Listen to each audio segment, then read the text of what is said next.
Death is inevitable. The pain we suffer because of it is both unbearable and unthinkable.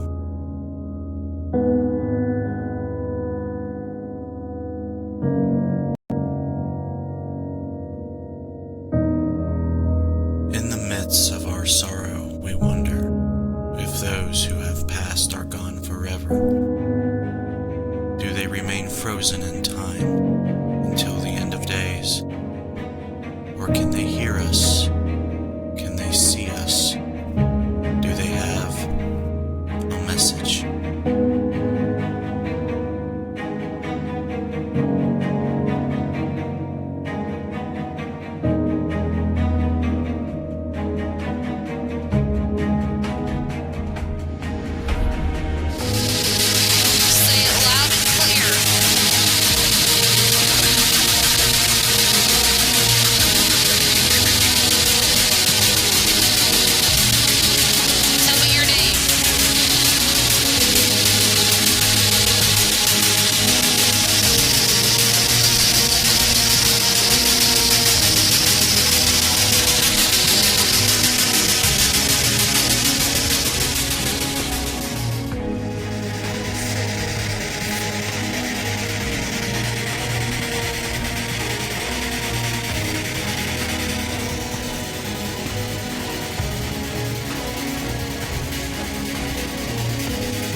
Tell your dad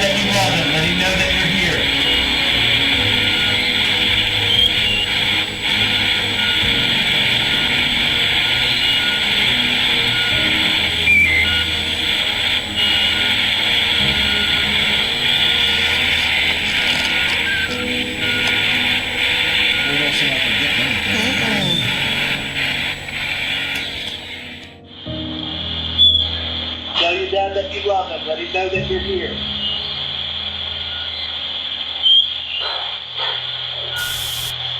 Okay. That was crazy. Now I'm going to explain to you what we just heard.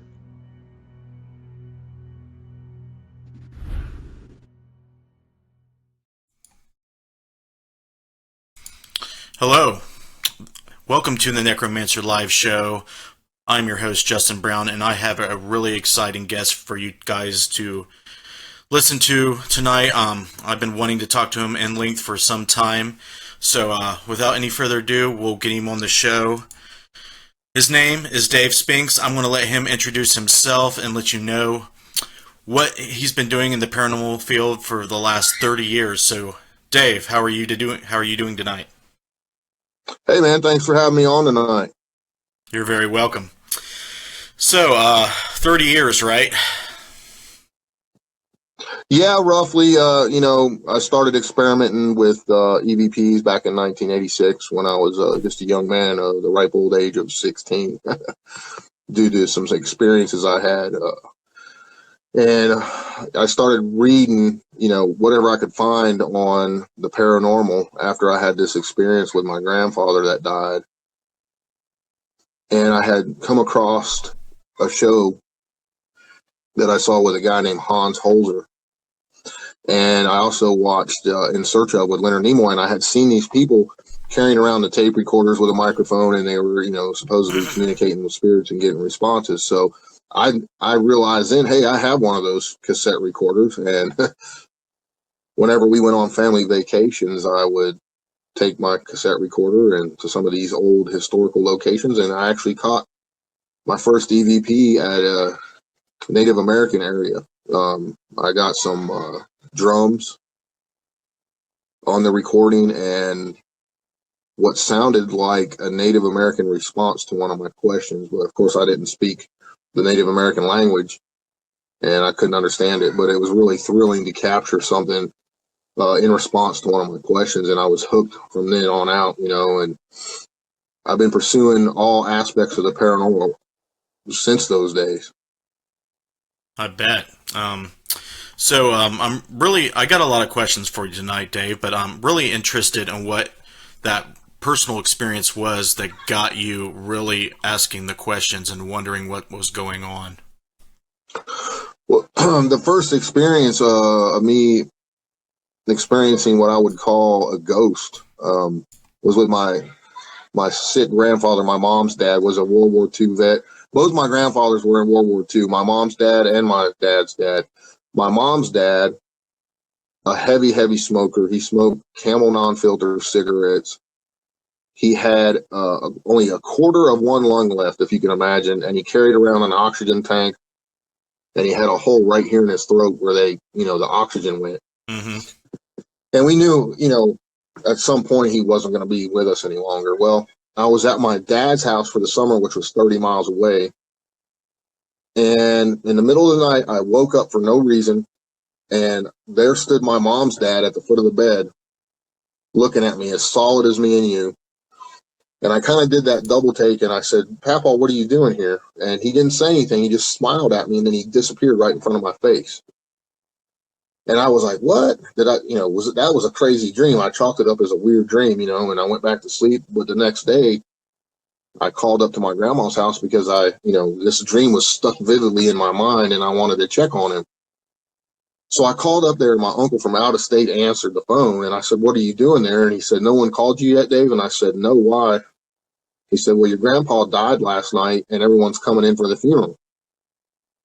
So I kind of dropped the phone. I was like, "Oh my God, it was real," but I didn't tell anybody about the dream. About 6, 7 months later, a bunch of us were at grandma's house having dinner, and I came out and told everyone the story of the dream I had. And, finding out the next day that he had died, and several of the family members' faces all went funny, and they all reported having the same exact thing happen to them. Wow. So I knew right then and there was something else after we died. He was able to come and visit me after he had already died and just say goodbye or whatever he was doing or checking up on me. I don't know. So ever since then, I've been pursuing this stuff, and I've had several other experiences that I don't talk about, but I've done a lot of stuff in the paranormal field. I've researched with many well-known folks, and I've traveled to some of the most craziest places you can think of. Yeah, I was looking at your website the other day, and the list of all the locations you've been to is pretty large. It definitely exceeds West Virginia, and you've definitely been out there and checked a lot of places out. Oh yeah. I'm curious. Do you focus mainly on hauntings, or do you try to equal it out with the Sasquatch research and beyond? Well, I mean, it's kind of funny, the Squatch stuff and reports of strange creatures. Those reports, like, they're real sporadic. Sometimes they come in like waves, if you will. Like, you'll get a bunch of reports that people saw this large hairy creature in this general area, and when that happens, I kind of go out and investigate and get eyewitness interviews and what I can try to get as much information as I can. The ghost stuff you can do anytime. So obviously, the hauntings, you're going to have a lot more opportunity to do that stuff. So you're going to do more of that stuff, more or less, because you can go anywhere you want anytime and investigate these reported haunted locations. So it just varies based off of what kind of reports I receive and what I think's going on as to what I'm doing at any particular time. Okay. Have you had any Sasquatch experiences, or have you had any sightings? Yes, I have.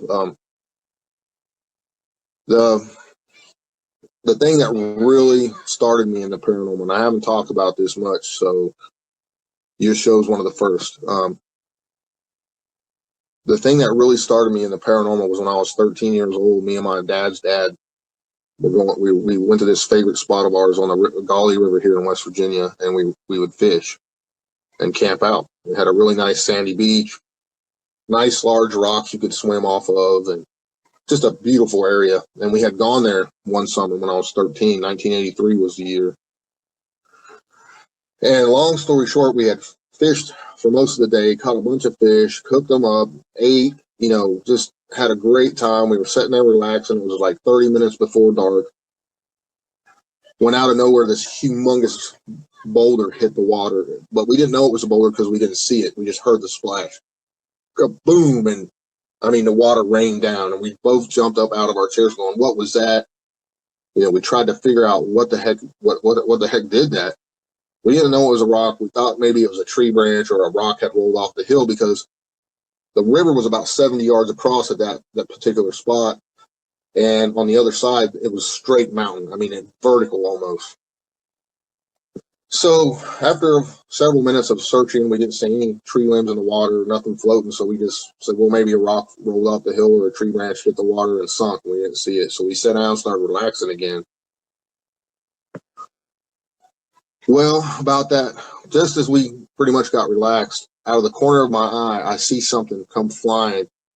And then it hits the tree branches, and it's a humongous rock, probably like this big around, man. I mean, it's huge. You're kidding me. Excuse me, hold on. Sorry about that. So this huge rock comes flying. I hear it hit the tree branches. I caught it out of the corner of my eye. And then, whoosh, just this huge splash. We jump up. We both saw it that time. And, we're just like, what? You're just stunned. I mean, I can't even explain it. You're just like, did we just see that? A huge boulder came flying through the air in a vertical angle, not rolling off the hill like you would think, It came flying through the air, clipped some tree branches, and came down probably 40 yards out into the river. So we jumped up. We're looking around trying to figure out what's going on. I look back at my grandfather, and he's running for the tent. That's when I knew what he was doing. He's going for the shotgun. And I'm just standing there. I'm 13. I didn't know what to do. I'm just freaking out kind of. And he comes back with a shotgun. He starts yelling across the river because in his mind, he's thinking, okay, some people are playing jokes on us, not realizing that he just witnessed a huge boulder fly through the air that there's no way a human being could have thrown, Right. So he yells across, knock it off or I'm going to shoot. You hoodlums, get out of here, blah, blah, blah, whatever.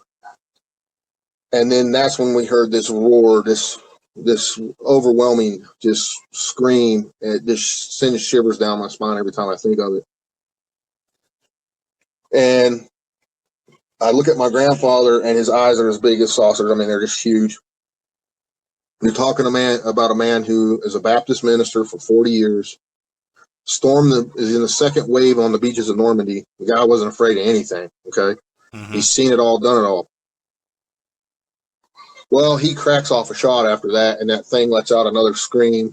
And really, there's no way I don't think he could have hit it because it was such a long distance, and all he had was a shotgun, probably had birdshot in it, Mm-hmm. But the thing roared again, and he yells at me, get to the truck, boy. So I run to the truck. It's like, 30 yards away. I squat down in front of the fender, and I'm looking. I'm trying to see what is doing this. He fires off, I don't even know how many shots, 2 or 3 more shots in that direction. And then that's when I see what I can only describe as a very, very large, totally covered in hair creature walking on 2 legs. But at the same time, it's tearing down trees that are probably that big around as it's screaming through the woods, just pissed off as all get out. Well, I'm standing there seeing this thing. It has no neck. Its shoulders are probably that wide. I don't know if you can see me on the camera, but at least this, probably almost double what a grown man's size, Mm-hmm. Just huge, covered in hair. It looked dark brown or black because I couldn't tell. It was right before dark. It couldn't really get a color on it, so I'm calling it dark brown or black because it looked that color at that time of day. So at that time, I'm just standing there going, oh my God, am I seeing this? And my grandpa comes running towards me, says, get in the truck, boy. And he grabs me with one arm. He's like over 60 years old, and flings me in the truck. My feet never hit the ground. And then he's right behind me, slams the door. He goes, we're getting out of here. That's not of God, son. And we speed out of there, on a bumpy dirt road. I'm thinking, I'm holding my hands in my face like this, scared to death the thing's going to come and get us. And, he's just flooring it out of there. I think the truck's going to fall apart. We're going out of there so fast. It's banging and bottoming out and everything else. And we hit the road, and he made me swear to never tell anybody that story because he was a preacher. He didn't want to be ridiculed by the people in his flock. So I never told it. Well, he died last year, so I decided to come out with it and put it in a book. It's just actually in Wood Knox Volume 2 by David Weatherly with several other well-known Bigfoot researchers, Lauren Coleman, Rosemary Ellen Guiley, several other, just Eric Altman, just a bunch of big names. And I'm very lucky to have, been able to put a piece in that book. And it's also got several other Bigfoot encounters from West Virginia in it. So ever since then, I've been collecting stories from many other people because I want to know what I saw. I wanted to know, and I wanted to know how many other people out there have seen something similar to what I saw and what I experienced. And Right. over the years, I've collected numerous sightings, so it's pretty interesting, and I'm still doing it today. I was just on the call with you before we started, and I was doing an interview with two guys that had a crazy encounter, not far from where I did, right down the road from here. So, I'm still collecting stories all the time. Yeah, I bet that right there is probably one of the most profound Bigfoot sightings I've ever heard of. I'm not into that, that area of cryptozoology, cryptoids, as they call them, cryptids, whatever. But I have no doubt that you have a obsession after that, trying to figure out what that is. I mean, do you think it sounds like a living creature as you described it, coming through the forest, knocking trees down, throwing boulders. It's physical, right? Yeah, obviously, to me, it had to be physical because it was tearing trees down.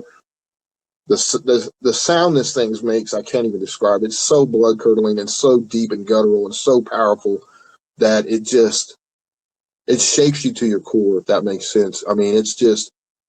It's a very powerful creature. Now, there's many theories out there on what people believe this is because, people have various encounters with these things. Some say they followed one, they're following one and they see the tracks, and they're following the tracks, and then they see the creature. And then it goes behind a tree and they go to where the tree was, and there's no more tracks, and it just disappeared. So there's many different theories out there based off of people's different experiences, on what this thing is. Right. To me, it was a living, breathing creature. Mm-hmm. Yeah, that's based on my just surface research and movies and, just the very small amount of exposure I've had to it. It sounds like that it could have, abilities that, are considered supernatural based on, it disappearing, or, they haven't found, as far as we know, the bodies of these things. Right. That's what blows me away, but when people ask me that type of question, what I go right and I refer to is I've been hunting in the woods my entire life, hunting and fishing. I've seen many, many bears in the woods, but I've never seen a bear skeleton in the woods. And you're talking, I've been in the woods since I was 5 years old. Mm-hmm. And I've talked to many other people, that are avid hunters and fishermen their whole life. Same thing. I've never found a guy that's told me he's found a bear skeleton in the woods, So, and as we all know, bears are very, very common. In West Virginia, there's well over 100,000 population of bears in the state of West Virginia. So if you take a possible Sasquatch or Bigfoot, the numbers are probably much lower, and your odds of finding a skeleton or a dead one are like a needle in a haystack, obviously. So, they find new species in the ocean every day. They just found the mountain gorillas, 50 years ago? There's, you have to kind of lean to the possibility of, yes, there's some type of ape creature in North America, with all these sightings and all these, respected folks. I've got reports from law enforcement officers, doctors, lawyers, people that have something to lose, in a sense, by coming out and telling these stories. Right. Their reputation's on the line, and I don't see them just making this kind of stuff up. They're definitely seeing something. So it's very interesting. I leave a very huge open, section of my brain to open up to that. And, me being in Ohio and being in a rural area, we do have a few, reports that I see locally, but I know West Virginia is like a hotbed of sightings and reports. So that would be amazing if I seen something like that. I'd probably be both terrified and amazed at the same time. Well, it changes your life, man, Justin. It really does. And and anyone you talk to that has one of these sightings or encounters, they'll tell you the same thing. Mm-hmm. They're all very curious. They all want to know what it is they saw or what experience they had with this thing. But a lot of them will not come forward and put their name out there publicly. I was talking to these guys tonight, and we were talking about, if you go to the BFRO website, just in West Virginia alone, there's 99 reported sightings and encounters on the BFR website. That's one reporting center, okay? I myself have 68. And who knows how many other locations people have reported these things just in the state of West Virginia. Wow. If you think about that, the numbers are mind-boggling. And then you got to consider the fact that the people that haven't reported anything before fear of ridicule or, whatever the case may be. So we live in as you know, you've been to West Virginia. West Virginia is a very rugged wilderness state for the most part. I myself live on top of a mountain surrounded by millions of acres of woodland. And if you drive right down the road from here, you're on the edge of the Monongahela National Forest, and there's places in there that a human hasn't stepped foot in over 100 years, man. That's how rugged it is. Oh yeah. So the food supply is huge here. There's plenty of cover for any kind of creature, food, water, anything they need. It's a perfect environment for something that would be considered a squatch to live in. Right. Yeah, the possibility is definitely there, in my opinion. It could probably smell and hear you from miles away, and if it wanted to go undetected, it could. For sure. Yeah, I mean, and there's so many people that report little things to me too that I wouldn't consider like a major sighting, but they were saying, tell me they're sitting on their porch and they live on the edge of the woods and something's moving the trees 10 yards from their house and letting out grunts and crazy screams. I mean, what else is that going to be? It's not a bear because they all know what a bear is. Mm-hmm. Bears will clack their teeth at you and stuff, and they growl a little bit. But this is the way they describe it is something totally different than a bear. So it's mind-boggling, all the reports and sightings and encounters here. Yes, I agree with that. Switching gears real quick. Like we mentioned earlier, you've been to very many haunted locations. What do you think is the most active? I mean, I'm sure you've returned to the same ones a few times that have probably been more active than others. What do you think is the most active in our area? Well, in our area, there's several that I've got a lot of crazy. I had a lot of crazy experiences. Got a lot of good EVPs. I have to say, right off the top of my head, Trans-Allegheny is one of the most active, nuts places I've ever been. There's EVPs I have, guys saying, screaming, let me out of here. Nobody else in the entire building.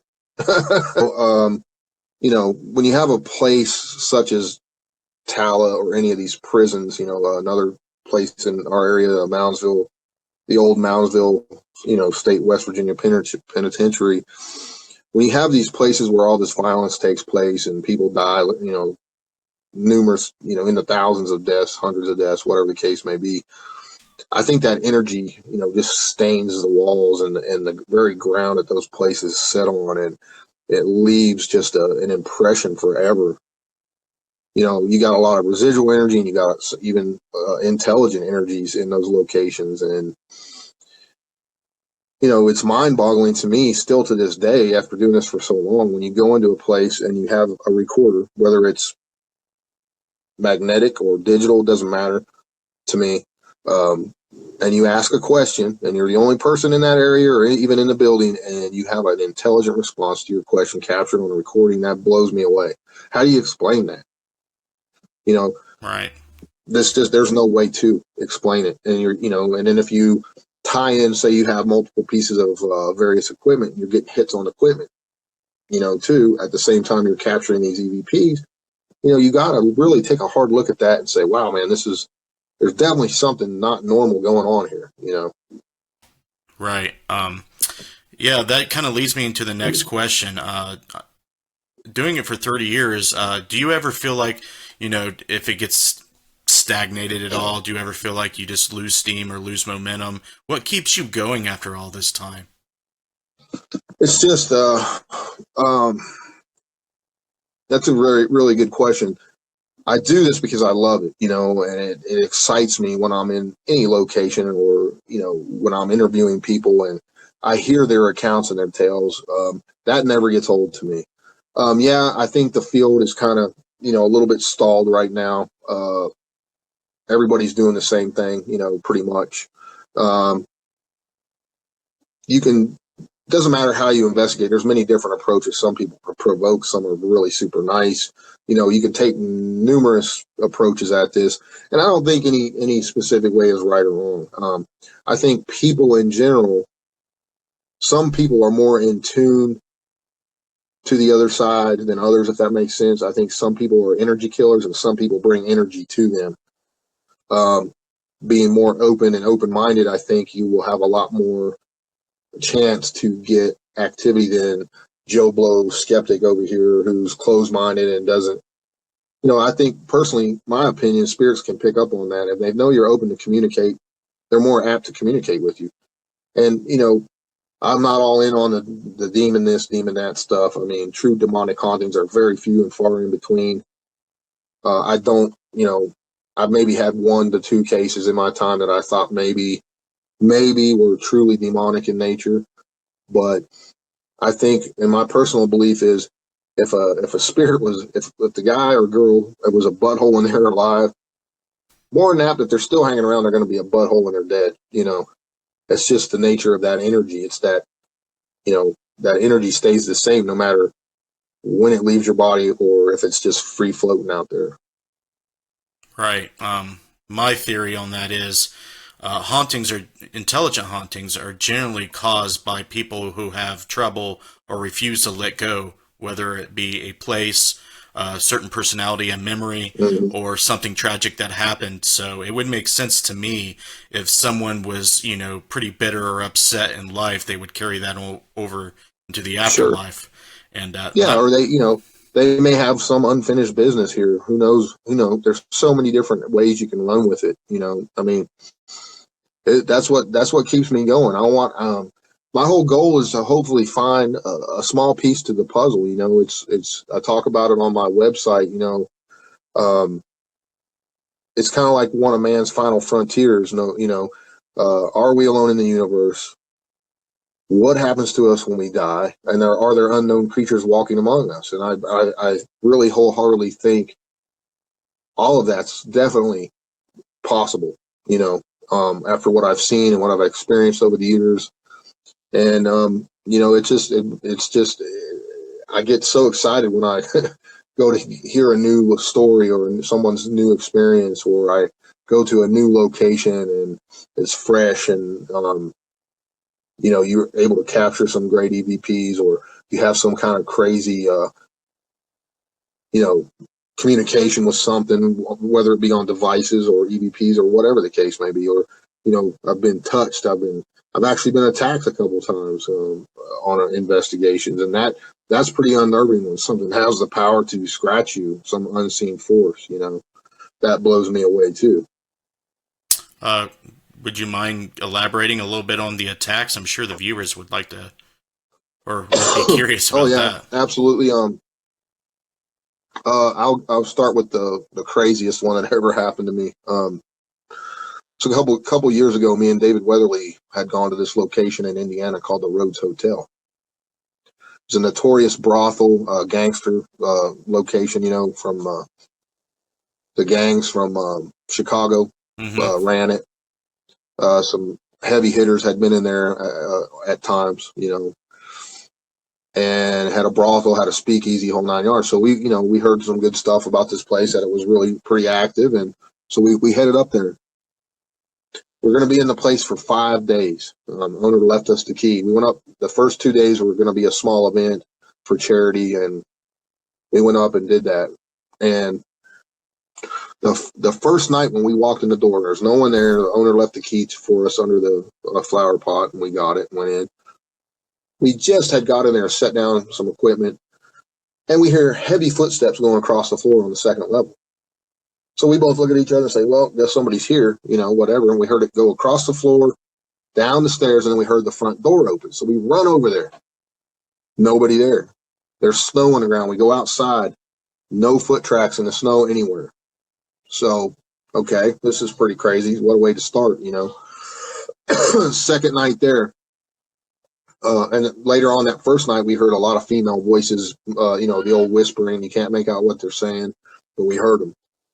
Second night there, after the event, we were all investigating, and it was just me and Weatherly on the second floor, and the rest of the group was downstairs watching us do a live feed in this building. And we were in the bathroom. Weatherly was running a ghost box, and I was behind the camera. So I go in there to take a static meter to set down on the floor by him. I want to get it on camera because he's started getting like really negative responses. Well, I bent over to set the static meter on the floor, and I felt this wave of energy hit me. I actually stumbled back. And he's like, what happened? You know, ghost box is still running. He's like, what happened? I said, I don't know. I just felt something hit me. And I stumbled back and I leaned against the bathroom wall. And this bathroom, this ceilings in this place were huge. They're like 12 or 15 feet. So I know there's nothing hanging on the walls where I could have hit my head or anything. So he goes, you don't look good. You better sit down. So I went back behind the camera and sat down, and I kept feeling like something was messing with my head. You get that cobweb feeling sometimes when something's touching you. Mm-hmm. So I'm rubbing my head and stuff, and he asked on the ghost box, he said, hey, what'd you do to Dave? And it said, I hit him. Just like that, laughing and everything. And he said, oh yeah? He goes, what'd you hit him with? He said, a shovel. They responded, a shovel. And he got several other real negative responses, and he asked what this spirit's name was, and it said Ian. So he said, man, I'm going to shut this down because you're still not looking right. So he shut the ghost box session down. People were downstairs watching this. We go downstairs, and I felt this tickling sensation on my head, and I went like that, and I had a big knot on my head and a gash, and I pulled blood down. I was bleeding. So I'm like, holy crap, man, no way. And everyone's going, oh my God, that's crazy. You know, something knocked you in the head. It set it on the ghost box and hit you with a shovel. It was pretty intense, let me tell you. So to say the least, you know, when something has the ability to punch through and really affect you physically, it's pretty unnerving. So the third night we're there, we were downstairs. And we start hearing this same voice, this Ian guy coming through the ghost box again. And Weatherly started giving him down the road about attacking me. And it said something to the effect it was kind of garbled that it was going to slash him. Well, within 2 minutes, he starts saying, oh my God, my back's burning, my back's burning. He had a long sleeve thermal shirt on and a t-shirt over it. And it's tucked in. So, you know, I knew there's no way. And he's on the camera the whole time I'm watching this all go down. And he starts saying, my back. I said, let me see. And he pulled his shirt up, and he had these huge scratches on his left shoulder all the way down to the crack of his butt. And I watched them form, and they were huge. I mean, it covered like that much of his back all the way down. So this thing said it was going to slash him. Lo and behold, he got attacked again. He got attacked that night. So something there was very negative in nature. There's a whole backstory behind that, but that's, you know, a whole nother show. But, you know, when you have stuff like that happen, it's mind blowing, number one, it's unnerving, number two, but it makes me want more, you know, because I want to know what has that kind of ability to punch through, hurt people. And, you know, because you hear all these stories of people being attacked, you know, you see the TV shows. Until you actually experience something real like that, you know, I mean, you can't even explain it. Yeah, it kind of breaks that, you know, rational thinking in your head. It makes you feel conflicted and makes you feel pretty strange. And stuff, man. I mean, me and some guys were at Sedumsville Rectory. Me and Sean Austin and his buddy Phil, and I don't know if you ever heard of LA Beast off of YouTube, a guy that eats all kinds of crazy stuff. Well, he wanted us to take him on he wanted us to take him on. You took him there. That's funny. Yeah, we took him to Bobby Mackey's and to Sedumsville Rectory. Well, you know, and some crazy stuff happened at Bobby Mackey's with him and stuff, but like I said, that's another show. Anyway, so we're at Sedumsville Rectory, and we're getting some really crazy stuff there. And this guy, Phil, that Sean brought with him, he's pretty much a rookie, but he was interested in the paranormal and he's Sean's buddy. So Sean brought him along. And we were getting some weird stuff on the ghost box, a lot of negative stuff, talking about messing with kids and all this stuff. And I think Phil said something, well, does that make you feel like a man messing with kids? Well, within a minute or two, he said, man, something's pinching my back. Well, he pulled up his shirt and watched it form on camera. First, he had a straight line down his lower back, and then an upside down cross slowly formed around his back. It was one of the craziest things I've ever seen. And being that we were in a Catholic rectory was even more spooky. A lot of crazy stories coming out of that place. A lot of people have been attacked.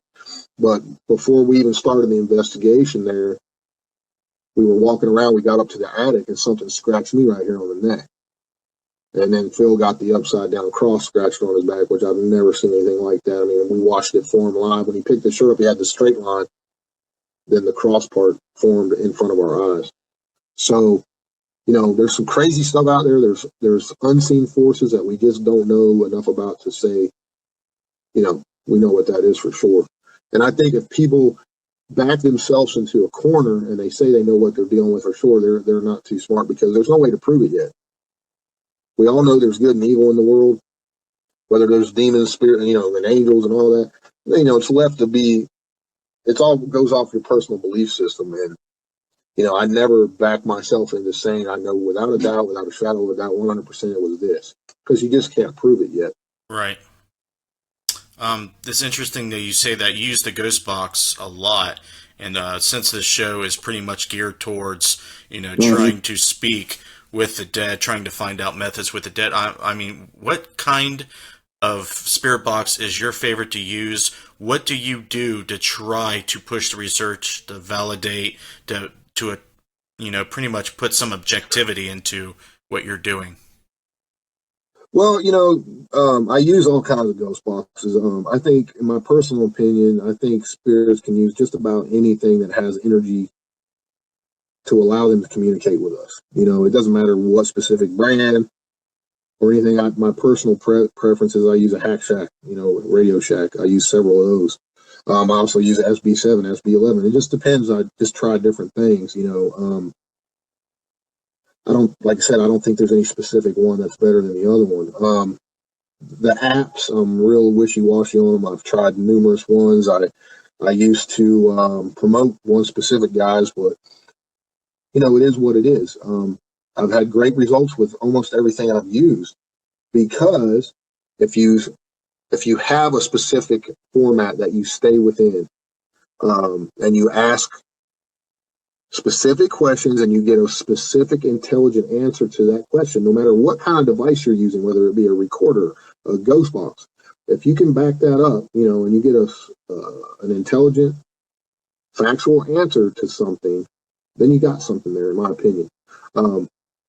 You can't be like, say if you're a musician and the ghost box spits out song, you can't automatically assume that's about you. Okay, that's not the way to do it. You want to ask specific questions, get a specific intelligent answer to that question, then you can say, okay, I have something there. And excuse me, I got a cold, so I keep coughing. But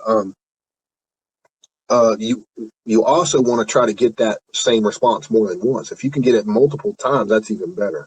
And you also want to correlate that between maybe getting some hits on some equipment as well as getting the responses, or have them light up a specific piece of equipment to, hit it 2 times, or, just get intelligent responses to whatever questions you're using with whatever device. Right, get some and if physical. You can do it numerous times, and right, yeah, exactly. It's not rocket science, man. I mean, it's just common sense, and you gotta be smart about what you're doing to try to elicit those responses, and be objective. You gotta remain objective, because if you don't, if you're just assuming things, and you can't far reach and say, okay, I'm a musician and the ghost box said song, that means it's about me. No, totally false. No. So when you ask for a name and you get a name, are you looking for specific names or any name? I mean, how do you really try to validate stuff like that? Well, you kind of lead into it. Like I say, well, tell me your name. And if I get a name, and I'll say, I'll try to get the last name too. And then later on, when I review evidence, I want to go look that up and see if there was anyone with that particular name attached to that property or ever been to that property or anything you can back up with factual data. That's what you really want to try to do. It still blows me away when I hear my first and last name on various devices. How do you explain that? What is communicating with me that knows my first and last name? It sure as hell ain't a radio station saying, a random radio station that I'm using a ghost box that scans hundreds of channels a second. Right. It's just not code. You can't say that's that. I mean, there's no coincidence in that. That's how you got to approach doing, investigations with these devices. Right. So, what is the most common thing that you get when you go out and research hauntings? Is it voice phenomena? Is it, something else? What do you think is the most common and easiest thing that you get that you would basically label it varies. I often talk about this, when I'm on shows and whatnot. You never know what you're going to get on any given day when you're investigating this stuff. You can go, I've been to Bobby Mackey's, 4 times or 3 times. First time I was there, never got squat, hardly any activity. Second time I was there was off the chain with different stuff. Third time I was there, it was crazy too. But you could go back another time and not get squatty, and you just never know what you're going to get. I tell people too, they don't understand. They watch these TV shows, they think it's all fun and games. This can be dangerous. Like I said, I've seen people attacked. I've been attacked. Things have followed me home. You don't know what you're going to get. It's a crapshoot. There's no really specific answer to that. I've got, on any given time, I've gotten unexplained footsteps, unexplained knocks, rapping, voices, you name it. You just never know what you're going to get. Sometimes you'll sit there for, in a location for 15 hours and not get nothing, and then you have a flurry of 2 to 3 minutes of all kinds of crazy stuff. It's just really literally a crapshoot doing this stuff. Right. Another interesting question just popped up from what you just said. Has your belief in the afterlife, your spiritual beliefs changed over the last 30 years of investigating? What do you, and if so, what do you do to protect yourself spiritually against attacks or something negative happening? I don't know if my beliefs have changed. Really, I mean, I've become more open-minded to things, with the unexplained, if you will. I think there's definitely something there after we die. When I was younger, I wasn't sure. It just depends what your religious background is and what you've been taught. Most people go off what they've learned from their parents or their grandparents or whatever the case may be. But in doing this, I've become way more open-minded, and I know more now from my own personal beliefs that there's definitely something else after we die, whether our energy transforms out of our body into a collective consciousness energy, or if we go to hell and heaven, I don't know. I don't know if that's a factual thing or not. I do believe in a higher power, and to protect myself, I use prayers. I use different things: sage, holy water. I've had shamans cleanse me. I've had priests cleanse me. I've had different just variations of healers and religious people, cleanse me and say prayers over me and whatnot. And I've taken some of that and used it to protect myself over the years. That's very cool. I'm glad that you have that resource to call upon if needed. We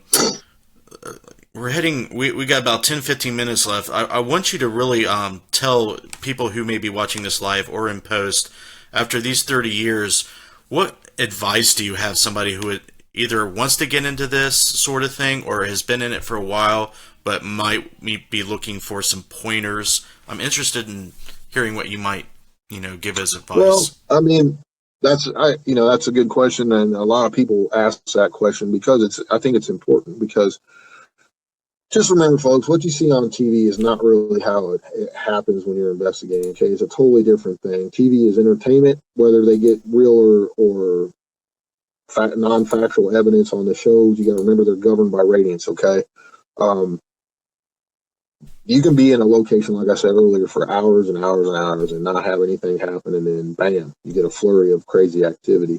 So if you're interested in the paranormal, what I always recommend is if you can tag along with a well-known, decent team that's been doing it for a while and they have a good reputation, maybe tag along with them and see how they do things. And just kind of sit back and observe and, try some stuff with them and go from there. Don't just run off and, start using a Ouija board and whatever you see these people doing because, certain things, I think anything we use is a conduit. And you can draw in bad energy as well as good energy. You just never know. Like I said, you never know what you're going to get with this stuff. I've had crazy stuff happen to me, follow me home. Like I said, the whole 9 yards. And many of my friends have too. So you just got to be really careful. You can open up things that you leave open and the door's not closed. So trust me, I've had some really bad stuff happen after some of these investigations I've done. To where it affects your life in a negative manner. So and I've seen a lot of people I know over the years who've had just crazy stuff happen and they had to quit paranormal. So you just, take a word of advice from someone who's been doing it quite a while. You got to be careful, be safe, and get with a team of people that know what they're doing and have been around for a while. If they allow you people to tag along with them. So if you're out there just thrill seeking, it's one thing, but you can bring stuff home with you. So be careful. Okay. Another thing I'm interested in I'm not knowing. trying to discourage. Go ahead. Huh? Go, I'm not trying to discourage anyone, but just be safe. Better to be safe than sorry. Is all I'm saying. right. Yeah, that's good advice. Is there anything that you do that's different or that you would consider out of the box or not normal as far as what you may see in paranormal pop culture or what people typically do that they advertise? Well, the way I do things is I kind of take, since I was in law enforcement, I kind of take a law enforcement officer's background into it. Um, the way I approach my questioning and stuff, almost as if I'm questioning a suspect or an inmate or whatever. If I'm doing an investigation, I concentrate on certain things and I try to get responses or answers to those questions. Based off training that I received, over many years of law enforcement training on how to question people. So I said, why not carry that over into the paranormal field and see if it is cohesive, if it's the same type of thing. And I've got a lot of good feedback from it in the paranormal and in the hauntings. It seems to work, and every location is different. Like for me, since I was ex-law enforcement, when I go into one of these reported haunted prisons, immediately my radar's up, the hairs on the back of my neck are up because they don't like me. Any spirits that are still there, they're not going to like me. They know that I'm a cop. I've gotten numerous responses: cop, pig, going to kill you, all that kind of stuff at many locations in these jails and stuff. So, I depending on the location, that's how I communicate with the spirits. If it's a location like a prison or a jail, I'm going to come at them just like I did in law enforcement. No BS, straight up. This is how I'm talking to them, and that's it. Because I would deal with them just like I would a living person, if that makes sense. Yes. I just recently had two law enforcement officers join my group this year, and I'll tell you what, it is very refreshing and very useful to have that in your toolkit as far as the education that you get, the angle of people, how people just go about, their investigating. It's very useful, and I advocate people, in law enforcement to do it. Try to attract or recruit law enforcement officers or somebody that's been trained in the military into your paranormal group, because if you don't have that, skill set, it is very useful. And I do agree with you that that it does have uses and is very helpful. Yeah, it seems to help, and I try to coach people along on different ways to question, if that makes sense. And you want to do it a specific way and try to get a specific result, and that further enhances your any responses and evidence you may capture. And you got to be objective, and you got to stay objective, and not just assume everything's paranormal, whether it be unexplained footsteps, knocks, bangs, voices. You got to, try to debunk everything you can, of course. I mean, that goes without saying. But then, really step back and look at everything together and try to put it, okay, at this time we were capturing, the REM pod was going off, the millimeter was capturing X amount of EMF, and we got this EVP. Put all that together, and then maybe you can say, yeah, it's paranormal in nature. Yeah. Also, the legal. That's the way you have to approach things. The legal knowledge that you gain in your training does help you. I'm interested in knowing what type of legal precautions you take. Do you do residential cases? Do you take any legal precautions at all when you investigate? Oh, yeah.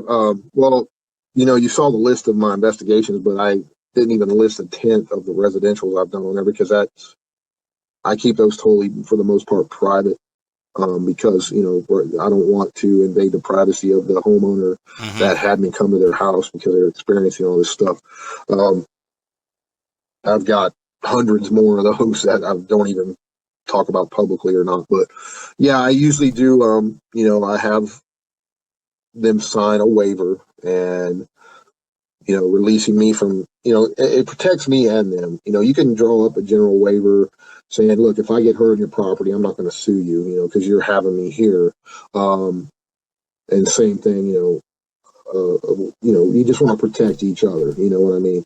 Right. Make sure if you're filming that you have the property owner's permission to film and release that stuff. If you don't, you're setting yourself up for a lawsuit, and even then they can still come back and tell you, no, I'm revoking your ability to film, to show that in the public.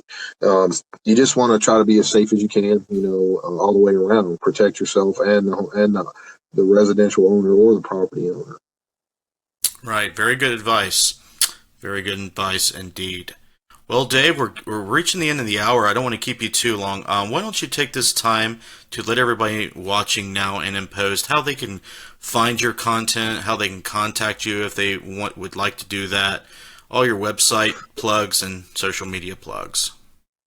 Yeah, you can check out my website. It's got links to all the stuff I do. It's www.davespinks.paranormalinvestigator.com. Has links to the YouTube channels we have. I have my Real Supernatural channel and Society of the Supernatural with me and David Weatherly, and we have numerous guests on with us on that channel. Also, like I said, the book that I'm in just came out called Wood Knocks Volume 2. You can go to twocrowsparanormal.com is David Weatherly's website. And you can buy that book off of Amazon. It's got some really just phenomenal authors in there, and like I said, I'm so super stoked to be a part of that.